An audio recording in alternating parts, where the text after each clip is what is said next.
You see around the globe the maldistribution of wealth, the desperate plight of millions of people in underdeveloped countries. When you see so few haves and so many have-nots, when you see the greed and the concentration of power within, did you ever have a moment of doubt about capitalism and whether greed's a good idea to run on? Well, first of all, tell me, is there some society you know that doesn't run on greed? You think Russia doesn't run on greed? You think China doesn't run on greed? What is greed? Of course, none of us are greedy. It's only the other fellow who's greedy. The world runs on individuals pursuing their separate interests. The great achievements of civilization have not come from government bureaus. Einstein didn't construct his theory under order from a bureaucrat. Henry Ford didn't revolutionize the automobile industry that way. In the only cases in which the masses have escaped from the kind of grinding poverty you're talking about, the only cases in recorded history are where they have had capitalism and largely free trade. If you want to know where the masses are worst off, it's exactly in the kinds of societies that depart from that. So that the record of history is absolutely crystal clear, that there is no alternative way so far discovered of improving the lot of the ordinary people that can hold a candle to the productive activities that are unleashed by a free enterprise system. But it seems to reward not virtue as much as ability to manipulate the system. And what does reward virtue? You think the communist commissar rewards virtue? You think a Hitler rewards virtue? You think, excuse me, if you'll pardon me, do you think American presidents reward virtue? Do they choose their appointees on the basis of the virtue of the people appointed or on the basis of their political clout? Is it really true that political self-interest is nobler somehow than economic self-interest? You know, I think you're taking a lot of things for granted. And just tell me where in the world you find these angels who are going to organize society for us. Well, I don't even trust you to do that. I do not believe that the fundamental value is to do good to others, whether they want you to or not.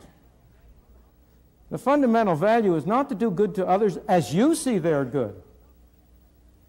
It's not to force them to do good.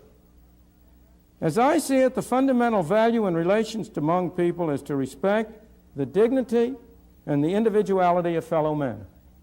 To treat your fellow man not as an object to be manipulated for your purpose, but to treat him as a person with his own values and his own rights, a person to be persuaded, not coerced, not forced, not bulldozed, not brainwashed.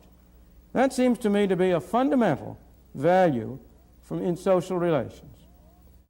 Whenever we depart from voluntary cooperation and try to do good by using force, the bad moral value of force triumphs over good intentions.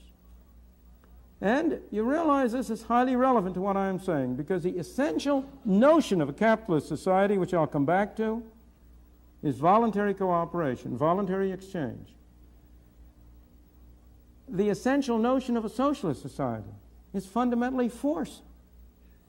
If the government is the master, if society is to be run from the center, what are you doing? You ultimately have to order people what to do. What is your ultimate sanction? Go back a ways. Take it on a milder level. Whenever you try to do good with somebody else's money, you are committed to using force. How can you do good with somebody else's money unless you first take it away from them? The only way you can take it away from them is by the threat of force. You have a policeman, a tax collector, who comes and takes it from them. This is carried much farther. If you really have a socialist society, if you have an organization from the center, if you have supposed government bureaucrats running things, that can only ultimately rest on force. But whenever you resort to force, even to try to do good, you must not question people's motives. Maybe they're evil sometime, but look at the results of what they do. Give them the benefit of the doubt. Assume their motives are good. You know, there's an old saying about the road to hell being paved with good intentions. You have to look at the outcome. And whenever you use force, the bad moral value of force triumphs over good intentions. The reason is not only that famous aphorism of Lord Acton. You all know it, you've all heard it. Absolute power corrupts. Power corrupts. Absolute power corrupts absolutely. That's the whole aphorism. That's one reason why trying to do good with methods that involve force lead to bad results. Because the people who set out with good intentions are themselves corrupted. And I may add, if they're not corrupted, they're replaced by people with bad intentions who are more efficient at getting control of the use of force. But also, the fundamental reason is more profound. The most harm of all is done when power is in the hands of people who are absolutely persuaded of the purity of their instincts, and of the purity of their intentions. Thoreau said that philanthropy is a much overrated virtue. Sincerity is also a much overrated virtue. Heaven preserve us from the sincere reformer who knows what's good for you and by heaven is going to make you do it whether you like it or not. Everything in the United States, and we still have so many impoverished people who try to get up into the world. Why is it we have this lack of money where people who can't support themselves decently and get a decent job, where all these big men are up on top making oodles and oodles of money? They don't need it. They can only eat that much, sleep in the bed. And what do you suppose they do it? If they don't eat it and don't use it, what do you suppose they do? They hoard it. And what do you mean they hoard it? You mean they put it under their pillows? That's right. No, they keep investing it. Investing it in what? That's right. Yeah. What are they invested in? Well, in oil and everything, where, I mean, all these other people who are What are they invested in? Don't get off the subject. No. What are they invested in? Well, they invested in a lot of different things that the little people need. Well, do they invest it in factories? Yes. Does some of that money end up in machines? Yes. Do those factories and machines provide ordinary working people with jobs or not? What do you suppose the productivity of this country would be and of the wage rate would be if the total amount of capital in this country today was what it was 100 years ago? Where do you suppose the improvements in productivity come from except from the investment by people of their savings? But let me go to your fundamental question. First place, nirvana is not for this world. There is no paradise. Of course we've got a lot of people who are poorly off. But if you look at it over time, if you get a sense of proportion, the well-being of ordinary people has been the main thing that has been improved by economic progress and economic growth and development. And most residual hard cases of poverty today are the result, again, of a failure of government. Why do we have a black teenage unemployment rate in 30 to 40%? Because of two failures of government. One, a failure to provide decent schooling, which is a governmental responsibility. Has been, whether it should be or not, it has been. And second, because of a minimum wage rate, which prevents those kids who haven't had decent schooling from getting jobs at low pay at which they can earn the skills on the jobs that would enable them to rise to higher pay. If you look at the sources of poverty, you will find most of them are derived from what I regard as wrong-headed government policies. It's also depriving people of personal liberties. Absolutely. Okay. That's a very good summary. Fill in the blanks for me. No, that's a very good summary. There is a very important role for government to play, but there's such a thing as too much of a good thing. And government has been growing beyond bounds. Right now, to take the simplest measure, the government spending at federal, state, and local levels amounts to over 40% of the income of the people of the country. If you go around and ask people, are you getting your money's worth for that 40% of your income which is being spent on your behalf, supposedly, by government, there are very few people who will say yes. And they are right. We're not getting our money's worth. Much of it is, it's not merely that it's being wasted. It's that it's being wasted in a very particular sense. You're spending money to do opposite things. Here at one place, we're spending our money to try to propagandize us not to smoke. In another place, we're spending our money to subsidize the growing of tobacco. Now, what sense does it make to spend two streams of money like that? And you can go over and over again and find exactly the same thing.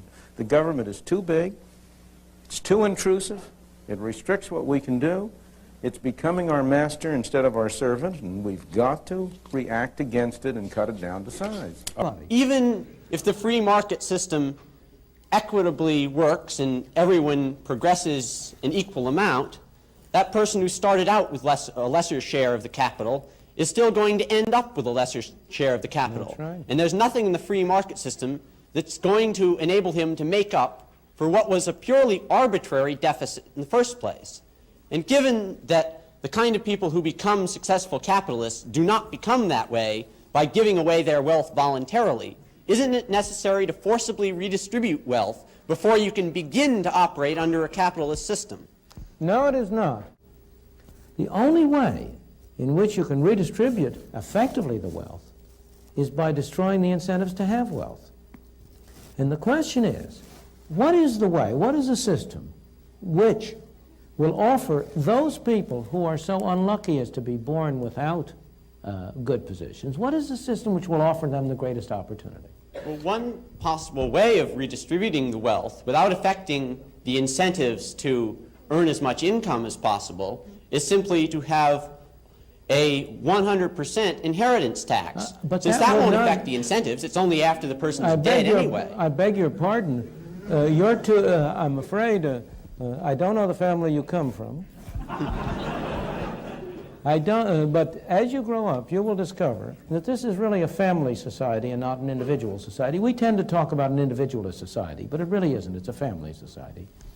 And the greatest incentives of all, the incentives that have really driven people on, have largely been the incentives of family creation, of family, of pursuing, of establishing their families on a decent system. What is the effect of 100% inheritance tax? The percent of an 100% inheritance tax is to encourage people to dissipate their wealth in high living. What's the harm in that? The harm in that is that where do you get the factories? Where do you get the machines? Where do you get the capital investment? Where do you get the incentive to improve technology? If what you're doing is to establish a society in which the incentive is for people who, if they by accident accumulate some wealth, to waste it in frivolous entertainment. You know, the thing is that the thing that is amazing that people don't really recognize is the extent to which the market system has, in fact, encouraged people and enabled people to work hard and sacrifice in what I must confess I often regard as an irrational way for the benefit of their children. One of the most curious things to me in observation is that almost all people value the utility which their children will get from consumption higher than they value their own. Here are parents who have every reason to expect that their children will have a higher income than they ever had, and they scrimp and save in order to be able to leave something for their children. As being a principled position to take, and yet I think your logic requires it. Suppose it had been one fewer life a year. So that the $13 per car, so that one life, instead of being 200 times, what's 200 times 200,000, it's 40 million. Suppose it had been one life a year, so that it cost 40 million. Would it then have been okay for Ford not to have put in that law? You can't predict that one life is going to be cost because of a physical defect in the car. This was a clear... I know, but you're evading the question of principle. No, I'm not. I'm saying that they knew before they put the car out that there was a mechanical defect in it. You know when you buy a car, you know that your chance of being killed in a Pinto is greater than your chance of being killed in a Mack truck. No, I didn't. I didn't know that the gas tank would rupture. Of course it is a question. Well, every one of us separately in this room could, at a cost, reduce his risk of dying tomorrow. You don't have to walk across the street. Of course. The question is he willing to pay for it? And the question here he should be raising, if he wants to raise a question of principle, the principle he should raise is whether Ford wasn't required to attach to this car the statement, we have made this car $13 cheaper, and therefore it is whatever the percent is, it is 1% more risky for you to buy it. But why? Now then he would be arguing a real question of principle. Why should they do that? Doesn't that interfere with the free enterprise system that you're touting? No. Why not? Because the consumer should be free to decide what risk he wants to bear. If you want to pay $13 extra for that, you should be free to do it. If you don't want to pay $13, Wait. excuse me, we have to keep it to the audio over here. So then the government does have the right to require information of corporations, is that right? No, the government has a right to provide courts of law in which corporations that deliberately conceal material that is relevant can be sued for fraud and made to pay very heavy expenses. And that is a desirable part of the market, of course. What I'm trying to say to you is that these things are really a little bit more subtle and sophisticated than you are at first led to believe. There are no, you can't get easy answers along this line, because your way of putting it really only doesn't really get at the fundamental principles involved. The real fundamental principle is that people individually should be free to decide how much they're willing to pay for reducing the chances of their death. Now, people mostly aren't willing to pay very much. I personally regard this as very, very illogical. I see people on all sides of me smoking. Now, there's no doubt, nobody denies that that increases their chance of death. I'm not saying they shouldn't be free to smoke, don't misunderstand me. I just think they're fools to do it. And I know they're fools because I quit on the basis of the evidence 18 years ago. But that's the real issue. And if you want to be rated for it, you ought to be rated on those terms, not on the ground that you don't think they use the right numbers. Unaccustomed as I am to agreeing with Michael Harrington, I will agree in part with what he's just said.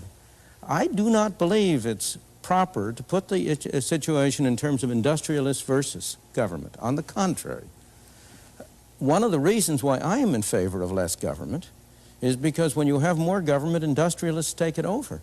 And the two together form a coalition against the ordinary worker and the ordinary consumer. I think business is a wonderful institution, provided it has to face competition in the marketplace, and it can't get away with something except by producing a better product at a lower cost. And that's why I don't want government to step in and help the business community. Now, I want to go to your question about Medicare. There are many people who have benefited from Medicare, but you're not looking at the cost side. What has happened to the people who are paying for it? It isn't, we don't have a free good. It isn't coming from nowhere. And are they benefiting from it in a cost-effective way? Those are the questions. It's demagoguery, if you'll pardon me, Michael Harrington, to say the people who have Medicare are freer. Of course, in one dimension. But they themselves have been paying all their lives. And have they gotten a good bargain? At the moment they have. The young men, the young working people who are going into Social Security now, they're going to get a very raw deal indeed. Their own property in the marketplace. How can we all be so dumb when we give up being players in the marketplace and become citizens participating in the political process? We get hoodwinked by Clinton. We go for this crazy sham of Social Security. How can we be so dumb? Because it's always so attractive to be able to do good at somebody else's expense. That's the real problem about government. Government is a way by which every individual believes he can live at the expense of everybody else. I'm just repeating what Bastiat said 2 centuries ago, more than 2 centuries ago. You know, the thing that people don't really understand is that free societies of the kind we've been lucky enough to experience for the last 100, 150 years are a very rare exception in human history. Most people, most of history, and at any one time, most people at any one time have lived in tyranny and misery. And it's only for a brief period. And why? It is precisely because once you get some government program in, it may have been a very good idea, it's always proposed for good reasons, but once it gets in, it becomes a special privilege of a small group which has an enormously strong interest to maintain it. And you do not have any comparable group that has an interest to get rid of it. And therefore, the hardest thing in the world is to get rid of any government program, however badly it works. In fact, try to name any government programs that have been eliminated. The draft, well, that's not a... Yes, the draft is an example. It's one of the rare examples of a program that has been eliminated. One of the others was postal savings. It used to be that the postal system had a savings system, which became very popular as a result of the Great Depression. But it disappeared. Why? Because by accident, when they set it up, they limited the interest they could pay on postal savings to 2%. And when the market rate got higher than that, all the money was taken out of postal savings, and postal savings came to an end. But aside from that, can you name programs that have been eliminated because they failed? And so how do we set a limit on government and keep it coming back? The only thing I can see on the horizon that offers a real chance are term limits. The system has built into it the poor remain poor and the rich remain rich, and that is an externality of the system. It is not built into the system at all. It has never been true.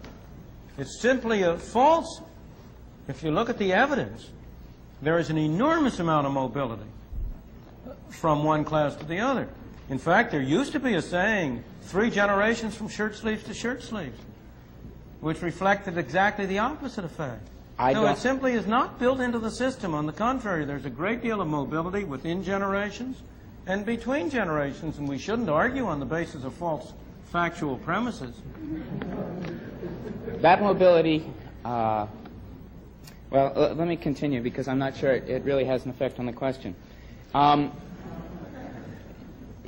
Because it is not immediately easy to become in the wealthy class. There are certain parts of the system which make that virtually impossible for the real person. Now, I believe that this freedom too represents the belief in equality as opposed to liberty. And I wonder, is it possible to build a system based on this equality, which I believe that many people agree in, and would not be willing to sacrifice to the liberty of freedom from? Well, I'm not going to be able to give a full answer to your question because you've asked a very, very complex question, and so you're going to have to pardon me if I am a little dogmatic. But I only want to suggest that the statements I'm making are not without some thought and reason behind them. In my opinion, a society that aims for equality before liberty will end up with neither equality nor liberty.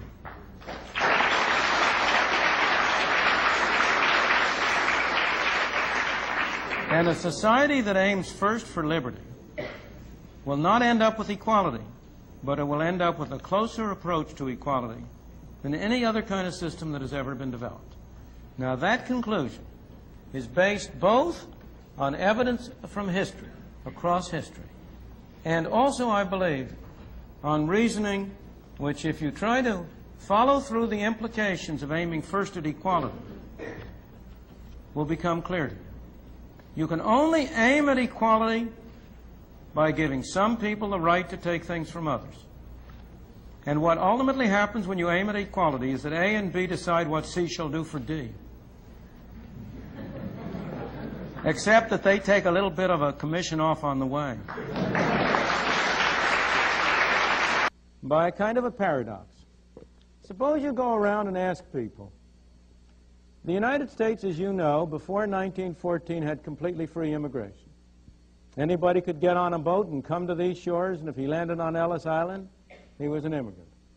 Was that a good thing or a bad thing? You will find hardly a soul who will say it was a bad thing.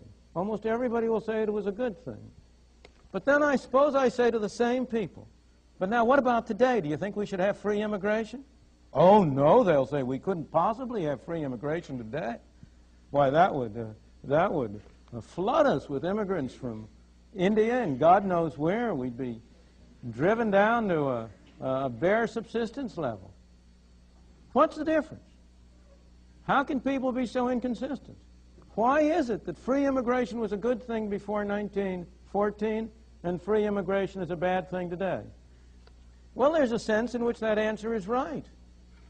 There's a sense in which free immigration, in the same sense as we had it before 1914, is not possible today. Why not? Because it is one thing to have free immigration to jobs. It is another thing to have free immigration to welfare. And you cannot have both. If you have a welfare state, if you have a state in which every resident is promised certain minimum level of income or a minimum level of subsistence regardless of whether he works or not, produces it or not, well then it really is an impossible thing. If you have free immigration in the way in which we had it before 1914, everybody benefited. The people who were here benefited, the people who came benefited, because nobody would come unless he or his family thought he would do better here than he would elsewhere. And the new immigrants provided additional resources, provided additional possibilities for the people already here, so everybody could mutually benefit. But on the other hand, if you come under circumstances where each person is entitled to a pro rata share of the pot, to take the extreme example, or even to a low level of the pot, then the effect of that situation is that free immigration would mean a reduction of everybody to the same uniform level. Of course, I'm exaggerating. It wouldn't go quite that far, but it would go in that direction. And it is that perception that leads people to adopt what at first seem like inconsistent values. Look, for example, at the obvious, immediate, practical case of illegal Mexican immigration. Now, that Mexican immigration over the border is a good thing. It's a good thing for the illegal immigrants. It's a good thing for the United States. It's a good thing for the citizens of the country. But it's only good so long as it's illegal. That's an interesting paradox to think about. Make it legal, and it's no good. Why? Because as long as it's illegal, the people who come in do not qualify for welfare. They don't qualify for Social Security. They don't qualify for all the other myriads of benefits that we pour out from our left pocket into our right pocket. And so as long as they don't qualify, they migrate to jobs. They take jobs that most residents of this country are unwilling to take. They provide employers with workers of a kind they cannot get. They're hard workers, they're good workers, and they are clearly better off. If you ever want to know how what people prefer, the surest sign is how they vote with their feet. And there is no doubt how the braceros vote.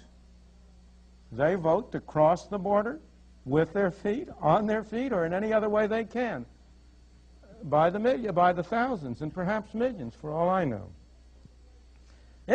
Illegal immigration is fascinating because it shows not only the main point I'm trying to bring out now, how interconnected are the various aspects of freedom, how interconnected is the problem of governmental arrangements for welfare and governmental arrangements for immigration and other things. But it shows a very different point that's kind of a digression. And that is how bad laws make socially advantageous acts illegal, and therefore leads to an undermining of morality in general.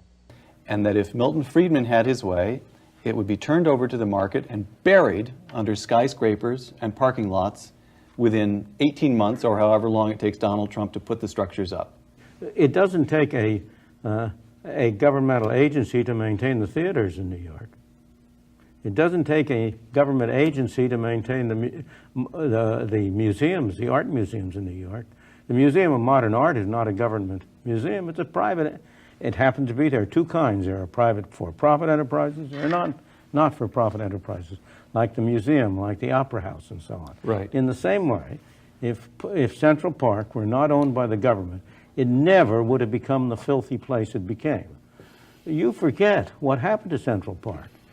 We, for some years, a long time ago, lived on Central Park West when we were in New York. This was pretty good address. During the war. Well, even then it was a very good address. It wasn't a bad address, but it wasn't particularly good. All right. But we were able to take our children down to the park and when they were babies and leave them with a teenage sitter.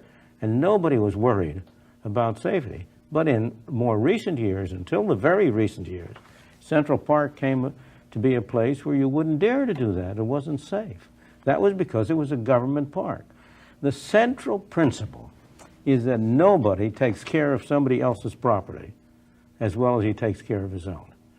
I would like you to give us an honest evaluation of just how these countries got so rich so quick, and that direct relationship of that to the fact that there were slaves that worked free labor, and the wealth that was created in this society being a direct product of that relationship, and also of the colonial relationships of the Western European countries and the wealth which they bled out of the people in their colonial domain. I will be glad to answer those questions.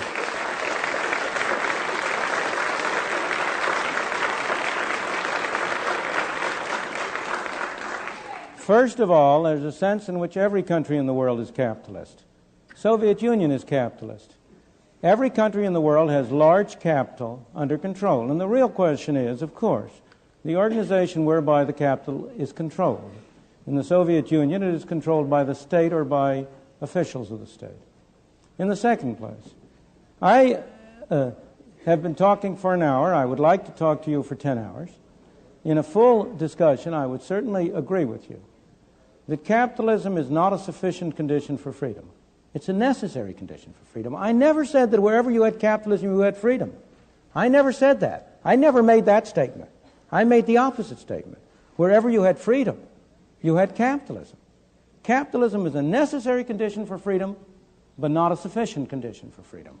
In addition, you need relatively broad access to capital and a relatively free market. Again, relatively. You need competition. I usually refer to it as competitive capitalism, to distinguish it from certain kinds of systems which have been capitalist and have all of the bad qualities that you describe.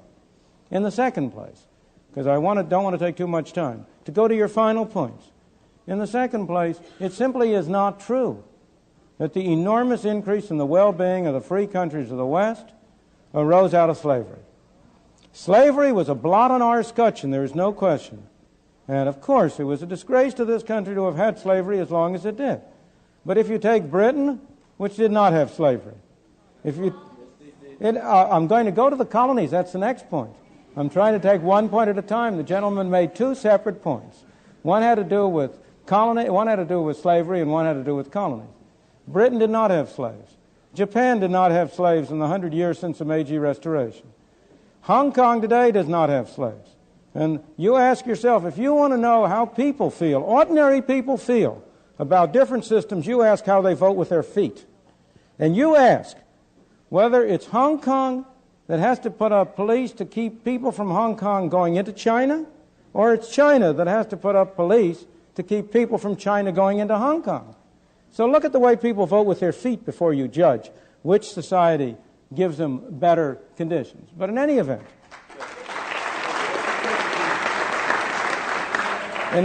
let me go to the final point of colonies. In the first place, it's not true that the wealth or the benefits of the West derive from exploiting the colonies. The facts are against you. The reason why you say that is because it is so hard for people to get out of the notion that life is a zero-sum game. They think if one man benefits, another must lose.